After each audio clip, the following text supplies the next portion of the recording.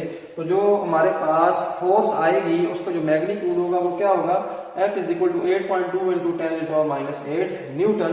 ये वो फोर्स की मिकदार है जो कि प्रोटॉन इलेक्ट्रॉन के ऊपर लगा रहा है और जिस वजह से सेंट्रीपिटल फोर्स पैदा हो रही है और इलेक्ट्रॉन उस प्रोटॉन या न्यूक्लियस के गिर्द रिवॉल्व करने पर मजबूर है। इसके बाद क्वेश्चन नंबर 2 पे आते हैं। A 5 microcoulomb point charge is placed 20 centimeter from a 10 microcoulomb point charge। दो चार्जेस के बारे में बात हो रही है। एक है 5 माइक्रोकूलम पॉइंट चार्ज, ये एक दूसरे चार्ज से जो कि है 10 माइक्रोकूलम पॉइंट चार्ज उससे 20 सेंटीमीटर के फासले पर पड़ा हुआ है, यानी दोनों चार्जेस के दरमियान जो डिस्टेंस है वो 20 सेंटीमीटर है। फाइंड क्या करना है, ए में calculate the force experienced by the 5 microcoulomb charge. अब जो 10 माइक्रोकूलम चार्ज 5 माइक्रोकूलम चार्ज पर जो फोर्स लगाएगा वो फोर्स कैलकुलेट करनी है। बी है what is the force on the 10 microcoulomb charge. 10 microcoulomb charge पर जो 5 माइक्रोकूलम चार्ज फोर्स अप्लाई करेगा वो फोर्स फाइंड करनी है। What is the field strength 20 centimetre from the 10 microcoulomb point charge. जो हमारे पास 10 माइक्रोकूलम पॉइंट चार्ज है इससे 20 सेंटीमीटर के फासले पर इसकी हमने फील्ड स्ट्रेंथ कैलकुलेट करनी है कि 20 सेंटीमीटर के फासले पर ये दूसरे किसी भी चार्ज के ऊपर कितनी फोर्स लगा सकेगा, वो उसकी फील्ड स्ट्रेंथ होगी, वो हमने फाइंड करनी है। तो गिवन में देखें Q1 है 5 माइक्रोकूलम, माइक्रो होता है 10⁻⁶ के, तो 5 into 10⁻⁶ coulomb, C for coulomb. Q2 जो है वो 10 माइक्रोकूलम है, 10 मल्टीप्लाइड बाई 10⁻�6 कूलम। R जो इन दोनों के दरमियान डिस्टेंस है 20 सेंटीमीटर और 20 डिवाइडेड बाई 100 करेंगे तो 0.2 मीटर आ जाएगा डिस्टेंस। फाइंड क्या करना है, F21 फाइंड करना है। ये 21 नहीं है, इसको क्या पढ़ेंगे F21, force exerted by A charge exerted by charge 1 on the charge 2, यानी जो चार्ज 1 दूसरे चार्ज पर जो फोर्स एक्सर्ट करता है उसको F21 कहते हैं, वो फाइंड करनी है। दूसरे नंबर पर F12 फाइंड करनी है, जो फोर्स दूसरा चार्ज पहले चार्ज पर फोर्स एक्सर्ट करेगा। 10 माइक्रोकूलम वाला 5 माइक्रोकूलम वाले चार्ज पर जो फोर्स एक्सर्ट करेगा वो F12 होगी, और जो फील्ड स्ट्रेंथ होगी दूसरे चार्ज की 10 माइक्रोकूलम चार्ज की वो E है, वो भी कैलकुलेट करनी है। पहले के लिए जो फार्मूला होगा वो कूलम्स लॉ यूज करेंगे। F21 is equal to K Q1 divided by R²। Values put करते हैं, K है 9 इंटू 10⁻⁹ मल्टीप्लाइड बाई Q1 है 5 इंटू 10⁻�6 मल्टीप्लाइड बाई Q2 है 10 मल्टीप्लाइड बाई 10⁻�6 और R है 0.2 का स्क्वायर। अब 9 को 5 को 10 को सबको मल्टीप्लाई करते हैं 450 आएगा। ये 10 की जो पावर्स हैं इनको इकट्ठे लिख लेते हैं, +9 -6 +9 -6 डिवाइडेड बाई 0.2 का स्क्वायर लेंगे 0.04 आ जाएगा। 450 को 0.04 से डिवाइड करेंगे, ये आएगा 11,250 मल्टीप्लाइड बाई ये -6 और -6 -12 हो जाएंगे, -12 +9 -3 हो जाएगा। अब इसको स्टैंडर्ड फॉर्म में लिखते हैं 11,250 को, पॉइंट यहाँ पर है इसको उठाकर 11 की तरफ ले आते हैं तो 11.25 मल्टीप्लाइड बाई 1 2 3 डिजिट्स लेकर आए हैं हम दाएं से बाएं तो 10⁻³ हो जाएगा, मल्टीप्लाइड बाई ये वाला 10⁻³ ये आपस में हो जाएंगे ऐसे कैंसिल। तो 11.25 न्यूटन ये वो फोर्स होगी जो कि 5 माइक्रोकूलम चार्ज 10 माइक्रोकूलम के चार्ज पर लगा रहा होगा। अब दूसरी हमने F12 फाइंड करनी है, यानी दूसरा जो चार्ज है वो पहले चार्ज पर कितनी फोर्स लगा रहा होगा। तो सेंस चूंकि F12 is equal to F21, जितनी पहले दूसरे पर फोर्स लगाता है उतनी दूसरा भी पहले चार्ज पर फोर्स लगाता है, दोनों फोर्सेस इक्वल होती हैं, इसलिए जो F12 होगा वो भी इस F21 के इक्वल होगी और वो कितना है 11.25 न्यूटन। तो ये F12 इस तरह आसानी से फाइंड हो जाएगा। तीसरे नंबर पर फील्ड स्ट्रेंथ हमने फाइंड करनी है दूसरे चार्ज की जो कि है 10 माइक्रोकूलम का, तो वो उसके लिए जो फोर्स आई है दूसरे चार्ज की वो F12 है divided by Q। Electric field strength का जो फार्मूला होता है वो क्या होता है, force per unit positive charge, तो फोर्स है F12 डिवाइडेड बाई Q। अब F12 जो यहाँ से निकले 11.25 है और चार्ज हमारे पास कौन सा है, दूसरा है 10 माइक्रोकूलम का, तो इसको हम लिख देते हैं Q2 और वो है 10 इंटू 10⁻⁶। 11.25 को 10 से डिवाइड करें 1.125 माइनस 6 ऊपर जाएगा तो प्लस 6 हो जाएगा, तो इलेक्ट्रिक फील्ड स्ट्रेंथ जो होगी वो आएगी 1.125 इंटू 10 टू पावर माइनस 6, और इसकी हमने यूनिट भी लिखनी है, यूनिट को नहीं भूलना, तो क्या होगी न्यूटन पर मीटर, फोर्स है न्यूटन, क्यू है न्यूटन पर कूलम, सॉरी, तो इसकी जो हमारे पास आएगी यूनिट वो होगी न्यूटन पर कूलम। जी तो डियर स्टूडेंट्स, उसके बाद है हमारे पास क्वेश्चन नंबर 3 इस यूनिट नंबर 13 इलेक्ट्रोस्टैटिक्स का। In a certain region of space, एक खास जगह पर, a uniform electric field has a magnitude of 4.60 into 10 to the power 4 Newton पर कूलम। जो इलेक्ट्रिक फील्ड है, यूनिफॉर्म इलेक्ट्रिक फील्ड, उसका जो मैग्नीट्यूड है वो इतना है 4.60 into 10 to the power 4 Newton पर coulomb, and points in the positive x direction, और इस इलेक्ट्रिक फील्ड की जो डायरेक्शन है वो पॉजिटिव एक्स डायरेक्शन में है। जिस तरह ये देखिए आप इस डायरेक्शन में समझें, ये है पॉजिटिव एक्स डायरेक्शन। अब find the magnitude and direction of the force this field exert on a charge of, हमने दो चीजें मालूम करनी है इस इलेक्ट्रिक फील्ड की, कि ये जो इलेक्ट्रिक फील्ड है ये जो फोर्स एक्सर्ट कर रही है इसका मैग्नीट्यूड और इसकी डायरेक्शन हमने फाइंड करनी है। किसके ऊपर फोर्स एक्सर्ट कर रही है, तो दो तरह के चार्जेस हैं, एक है प्लस 2.80 माइक्रोकूलम और दूसरा है माइनस 9.30 माइक्रोकूलम। इन दोनों चार्जेस के ऊपर जो electric field electric force exert कर रही है, इस इलेक्ट्रिक फोर्स का मैग्नीट्यूड भी हमने फाइंड करना है, और साथ साथ ये भी बताना है कि ये किस डायरेक्शन में फोर्स एक्सर्ट हो रही है, इनके ऊपर तो डायरेक्शन भी बतानी है। अब गिवन में देखें सॉल्यूशन के अंदर, तो इलेक्ट्रिक फील्ड का जो मैग्नीट्यूड है वो है 4.60 into 10 to the power 4 Newton पर कूलम। जो पहला चार्ज है वो पॉजिटिव चार्ज है, 2.80 माइक्रोकूलम है, माइक्रो को 10 to the power minus 6 में कन्वर्ट कर देंगे, और Q2 जो है वो माइनस 9.30 माइक्रोकूलम है, इसको लिखेंगे minus 9.30 into 10 to the power minus 6 coulomb. Find क्या करना है, तो F1 फाइंड करनी है। F1 क्या है, पहले चार्ज के ऊपर लगने वाली Q1 के ऊपर लगने वाली फोर्स है, और F2 हमने फाइंड करनी है दूसरे चार्ज के ऊपर लगने वाली जो फोर्स है इलेक्ट्रिक फील्ड की वजह से। साथ साथ ही हम इनकी डायरेक्शन भी बता देंगे कि किस डायरेक्शन में ये फोर्सेस एक्ट कर रही हैं। फार्मूला जो होगा वो इलेक्ट्रिक फील्ड इंटेंसिटी का यूज करेंगे, as E is equal to F1 divided by Q1, क्योंकि फोर्स भी पहले चार्ज पर लग रही है F1 और चार्ज हम पहला ले रहे हैं तो Q1। अब F1 फाइंड करना है, तो F1 इज इक्वल टू, ये Q1 के साथ आकर मल्टीप्लाई हो जाएगा Q1E, वैल्यूज पुट करें, Q1 है 2.80 into 10 to the power minus 6 multiplied by E है 4.60 into 10 to the power 4। 2.80 को 4.60 को मल्टीप्लाई करेंगे 12.88 आएगा, 10 to the power minus 6 को 10 to the power 4 में ऐड करेंगे, माइनस 6 प्लस 4, तो माइनस 6 प्लस 4 जो होते हैं वो माइनस 2 होते हैं, तो फोर्स जो पहली आएगी वो आएगी 12.88 into 10 to the power minus 2 Newton. ये इस फोर्स का मैग्नीट्यूड है। इस फोर्स की डायरेक्शन क्या होगी, तो देखें ये जो चार्ज है ये पॉजिटिव चार्ज है, और पॉजिटिव चार्ज के ऊपर जो फोर्स लगेगी वो रिपल्सिव फोर्स लगेगी। इलेक्ट्रिक फील्ड एक्स डायरेक्शन में है तो इसके ऊपर भी उसी डायरेक्शन में फोर्स लगेगी, तो इसकी जो डायरेक्शन होगी वो होगी this force is directed along positive x axis, ये इसी डायरेक्शन में इसके ऊपर फोर्स लग रही होगी पॉजिटिव एक्स एक्सिस की ही डायरेक्शन में, जिस डायरेक्शन में हमारे पास इलेक्ट्रिक फील्ड होगी जो कि फ्रॉम पॉजिटिव टू नेगेटिव होती है। तो पॉजिटिव चार्ज के ऊपर जो फोर्स लगेगी वो अलोंग पॉजिटिव एक्स एक्सिस ही होगी। दूसरे नंबर पर अब E जो है वो दूसरे चार्ज के ऊपर हमने उसका फॉर्मूला लिखना है, E is equal to F2 divided by Q2, इसके ऊपर लगने वाली जो फोर्स होगी वो F2 is equal to Q2E हो जाएगी। अब Q2 जो है वो माइनस में है, minus 9.30 into 10 to the power minus 6 multiplied by E S 4.60 into 10 to the power 4। अब ये दोनों आपस में मल्टीप्लाई होंगे, 9.30 into 10 to the power minus into 4.60, तो आंसर आएगा माइनस 42.78 मल्टीप्लाइड बाई माइनस 6 और प्लस 4, तो एक साथ हम लिख देंगे। अब minus 42.78 multiplied by minus 6 plus 4 minus 2 हो जाएंगे।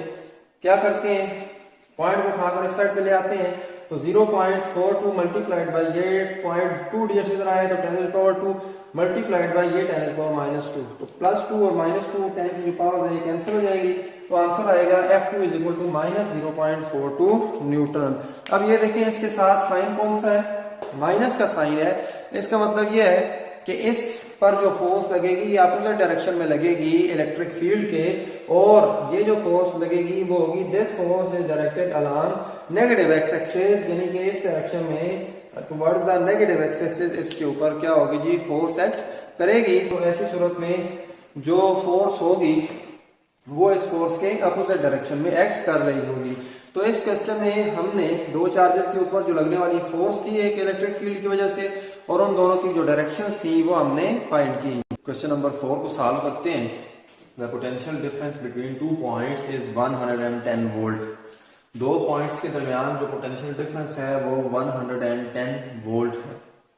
When an unknown charge is moved between these 2 points, जब इन दोनों पॉइंट्स के दरमियान जिनके दरमियान पोटेंशियल डिफरेंस 110 वोल्ट है, इनके दरमियान एक अननोन चार्ज को मूव करवाया जाता है, the work done is 550 joule. तो 550 जूल जो है वो काम करना पड़ता है।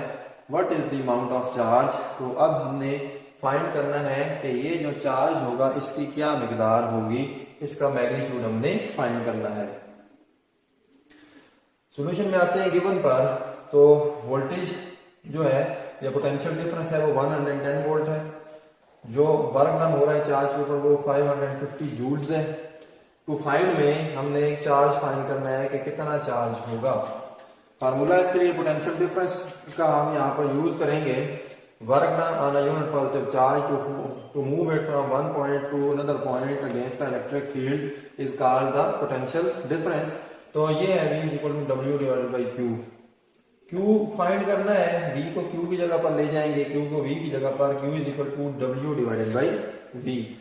पुटिंग वैल्यूज पुट करेंगे तो Q is equal to W है 550 और V है 110, 0 0 के साथ कैंसिल हो जाएगा, 11 1 is 11, 11 5 are 55। तो 5 कूलम जो है ये उस चार्ज की मकदार होगी जिसको दो पॉइंट्स के दरमियान मूव करवाया जाएगा। उन दो पॉइंट्स के दरमियान जिनके दरमियान पोटेंशियल डिफरेंस जो है वो 110 वोल्ट होगा, और मूव करवाने के लिए 550 जूल जो है वो वर्क डन रिक्वायर होगा। उसके बाद क्वेश्चन नंबर 5 है, the capacitance of a capacitor is 3200 picofarad. एक कैपेसिटर है जिसकी कैपेसिटेंस है 3200 picofarad. If the potential difference PD, short form में मैंने लिखा potential difference between its plates is 220 volt, what is the charge on each of its plates. अगर इस capacitor की प्लेट्स के दरमियान जो पोटेंशियल डिफरेंस हो वो 220 वोल्ट हो, तो हर कैपेसिटर की प्लेट के ऊपर चार्ज कितना होगा, तो चार्ज की मिकदार हमने मालूम करनी है। गिवन में देखें कैपेसिटेंस 3200 पिकोफैरड है, पिको 10⁻12 के इक्वल होता है, तो इसको लिख देंगे 3200 मल्टीप्लाइड बाई 10⁻12 फैरड। फैरड इसकी यूनिट कैपेसिटेंस की, कैपेसिटेंस C से रिप्रेजेंट किया जाता है। जो पोटेंशियल डिफरेंस है V वो 220 वोल्ट है। फाइंड क्या करना है, हर कैपेसिटर की प्लेट के ऊपर चार्ज हमने फाइंड करना है, और चार्ज को कैपिटल Q से यहाँ पर रिप्रेजेंट किया जाएगा। फार्मूला क्या है, कैपेसिटेंस का जो फार्मूला होता है वो क्या होता है, Q इज इक्वल टू, ये कैपेसिटर का जो फार्मूला है वो है Q is equal to CV के। तो Q ही फाइंड करना है, वैल्यूज पुट करें, C है 3200 multiplied by 10⁻12 multiplied by V है 220। जब इन दोनों क्वांटिटीज को मल्टीप्लाई करेंगे 3200 को 220 के साथ, तो ये आंसर आएगा 704,000 मल्टीप्लाई बाई 10⁻12। अब 704,000 को हम लिख देते हैं 0.704। पॉइंट को यहाँ से उठाकर यहाँ पर ले आते हैं, पॉइंट यहाँ पे है, इसको उठाकर यहाँ पे लाते हैं, कितने डिजिट्स लेकर आते हैं 1 2 3 4 5 6, तो 0.704 मल्टीप्लाइड बाई 10⁻6 हो जाएगा। हम लेकर आ रहे हैं इसको राइट से लेफ्ट, पावर पॉजिटिव होगी, मल्टीप्लाइड बाई 10⁻12। तो 6 और -12 को साथ में लिखते हैं, 6 -12 जो होते हैं वो 10⁻6 हो जाएंगे, तो 10⁻6 होगा। तो 0.704 और 10⁻6 जो होता है वो होता है किसके, माइक्रो के इक्वल। तो आंसर आएगा जो चार्ज स्टोर होगा कैपेसिटर की प्लेट्स के ऊपर वो होगा 0.704 micro coulomb. Second last question है, question number 6. Three capacitors of capacitance 1 microfarad, 2 microfarad, 3 microfarad are connected in series to a 110 volt battery. अब यहाँ पर हमारे पास तीन कैपेसिटर्स हैं जिनकी कैपेसिटेंस दी हुई है. पहले की है 1 माइक्रोफैरड, दूसरे की है 2 माइक्रोफैरड, तीसरे की है 3 माइक्रोफैरड, और ये एक बैटरी के साथ सीरीज कॉम्बिनेशन में कनेक्टेड है और बैटरी की वोल्टेज है 110 वोल्ट. तो आपने सवाल में याद रखना है कि यहाँ पर जो कॉम्बिनेशन दिया गया है कैपेसिटर्स का वो सीरीज कॉम्बिनेशन है. Calculate the equivalent capacitance end voltage across each capacitor.